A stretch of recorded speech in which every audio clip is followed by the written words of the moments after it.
matin, je veux simplement prendre le temps de te rappeler quelques symboliques de la Pâque. Pourquoi mon message est intitulé « Ce que nous commémorons à la Pâque ». Il est écrit « Quand vous le mangerez, vous aurez vos reins saints, vos souliers aux pieds, votre bâton à la main. Et vous le mangerez à la Pâque de l'Éternel. » C'était la première fois que le mot Pâque a été mentionné dans la Bible. Cette nuit-là, je passerai dans le pays d'Égypte et je frapperai tous les premiers-nés du pays d'Égypte, depuis les hommes jusqu'aux animaux.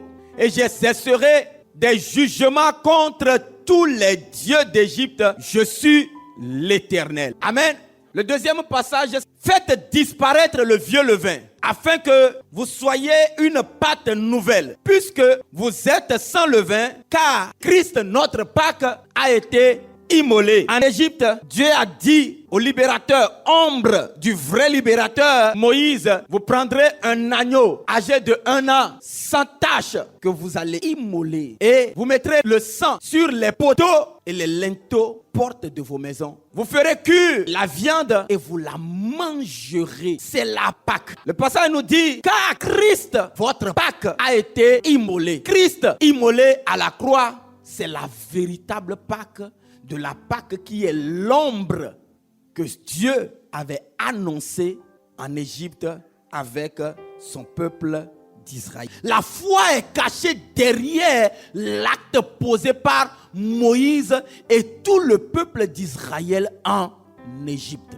3 passages de base pour nous dire, dans un premier temps, comment la Pâque a été annoncée par l'Éternel dans la Bible. Quelle était la véritable Pâque du Seigneur et qui doit célébrer la Pâque? Quelles sont les conditions dans lesquelles on peut célébrer la Pâque? Alors je vais partager quelques points avec toi très importants. Lorsque nous célébrons la Pâque, nous commémorons tout simplement l'expression de la fidélité de Dieu. L'homme n'avait pas la capacité de vaincre le péché. Pourquoi?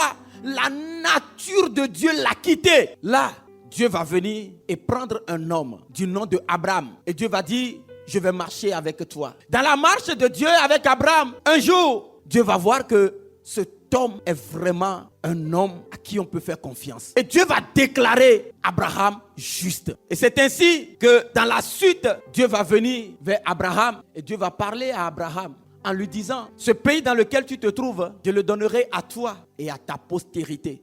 Dieu fait une promesse. À partir de là, Dieu est venu confirmer la promesse qu'il a donnée à Abraham pendant qu'il sortait du pays de son père. Dieu va confirmer, je te donnerai ce pays à toi et à ta postérité. Abraham va poser la question, comment le reconnaîtrai-je? Comment seras-tu? Quel est l'élément actuel qui me montrera que ce pays sera à moi et à ma postérité? Dieu dit, ta descendance sera une descendance qui va être esclave d'un peuple étranger en Égypte et ils seront asservis à ce peuple durant 400 ans. Mais je me rappellerai de la promesse que je t'ai faite et je sortirai ta descendance du peuple qui les a maintenus en esclavage ou du peuple auquel ils ont été asservis.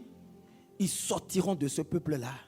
Je vais juger les dieux de ce peuple et je les ferai sortir avec de grandes richesses. Dieu va passer de relations de confiance en une alliance. La Bible annonce dans la suite que après que l'alliance est commencée, quand Isaac est né, Dieu va constater que Abraham a respecté l'alliance.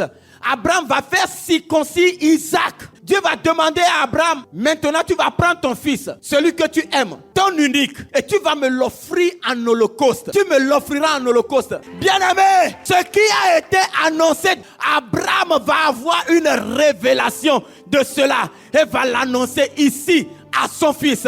Peut-être sans en maîtriser vraiment les contours de ce qu'il était en train d'annoncer. Dieu dit, je le jure par moi-même, parole de l'Éternel, parce que tu as fait cela et tu n'as pas refusé ton fils, ton unique, je te bénirai et je multiplierai ta postérité comme les étoiles du ciel et comme le sable qui est sur le bord de la mer, et ta postérité possédera la porte de ses aînés. Le Seigneur est en train de dire à quelqu'un ce matin que la Pâque marque le début d'une nouvelle vie. Mais tu as besoin de détourner le regard du train-train quotidien et de plonger ton regard dans sa parole pour découvrir le vrai mystère caché derrière la Pâque. Parce que c'est là que tout commence. Dieu est en train de t'annoncer que Christ immolé à la croix, c'est pour ta délivrance afin de t'amener dans un vaste pays où coule le lait et le miel. Dieu s'est rappelé de sa promesse et Dieu dit, j'ai vu les souffrances de mon peuple et je suis descendu pour le délivrer des mains de ses oppresseurs. Quelle est la promesse que Dieu t'a faite? Et en un moment, tu t'es découragé sur le chemin. Combien d'années tu as marché avec le Seigneur pour dire, j'ai tellement prié, je suis finalement fatigué. Dieu est fidèle. Certains cherchent à faire des procès à Dieu parce qu'ils viennent au culte, ils servent à l'église, mais leur vie ne change pas. Tant que tu as le souffle de vie et que tu n'as pas encore quitté la terre, la volonté de Dieu, si tu y restes accroché, elle finira par s'accomplir. Bien-aimé, la promesse de Dieu est un mystère. Un mystère ne respecte pas les lois ordinaires que toi et moi nous connaissons. Lorsque nous célébrons Pâques, nous sommes en train de célébrer l'expression de la fidélité de Dieu. Deuxième élément, lorsque nous célébrons Pâques, nous commémorons tout simplement la plus grande démonstration visible de l'amour de Dieu. Quand nous commémorons Pâques, nous sommes en train de célébrer l'amour de Dieu envers nous, en ce qu'il a donné Jésus à la croix, afin que quiconque tourne son regard vers Jésus ne périsse point, mais qu'il ait la vie éternelle. Plusieurs d'entre nous cherchons à mesurer l'amour de Dieu par la guérison que nous lui avons demandée, la promotion que nous lui avons demandée, le mariage, l'élévation, la distinction que nous lui avons demandée. Ce n'est pas parce que tu as prié et que tu n'es pas encore guéri, tu n'es pas encore marié, tu n'as pas encore d'enfant, tu es dans ce travail-là où tu mérites cette promotion, mais elle reste bloquée jusqu'ici, que Dieu ne t'aime pas. Bien-aimé, évitons de mesurer la fidélité de Dieu à l'exaucement de nos prières. Bien-aimé, la Bible dit que l'amour de Dieu pour toi, c'est l'expression de la mort de Christ à la croix. Au moment où toi et moi, nous étions encore pécheurs. Nous devons cesser de questionner l'amour de Dieu, questionner la fidélité de Dieu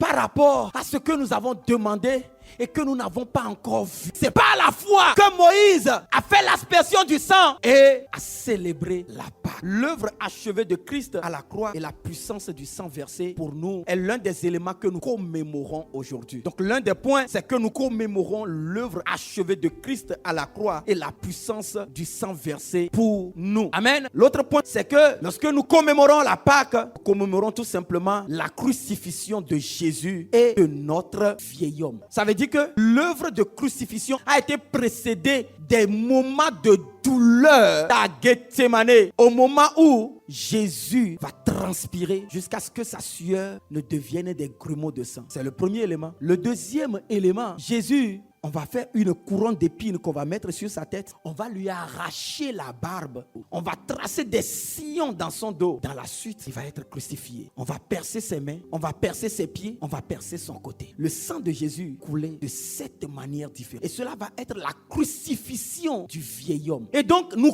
commémorons la crucifixion de ton vieil homme, de mon vieil homme. Lorsque nous commémorons Pâques, nous sommes en train d'annoncer la défaite définitive et irréversible de Satan et de toute son armée. Amen. Jésus à la croix, par l'œuvre de la crucifixion, Jésus a effacé l'acte dont les ordonnances te condamnaient, a payé pour tout esprit d'assoupissement, tout ce qui t'empêchait d'accomplir ta destinée. Le point suivant, c'est que lorsque nous commémorons la Pâque, nous célébrons tout simplement la résurrection de Jésus et le fait qu'il nous a ressuscités ensemble avec lui. Et le dernier point que je voudrais partager avec toi, c'est lorsque nous commémorons la Pâque, nous annonçons le commencement d'une nouvelle vie. L'Éternel dit à Moïse et à Aaron dans le pays d'Égypte, ce mois-ci sera pour vous le premier des mois de l'année. La Pâque marque le début d'une nouvelle ère. À condition que comme hier, nous fassions confiance à Dieu et que nous marchions sur sa parole.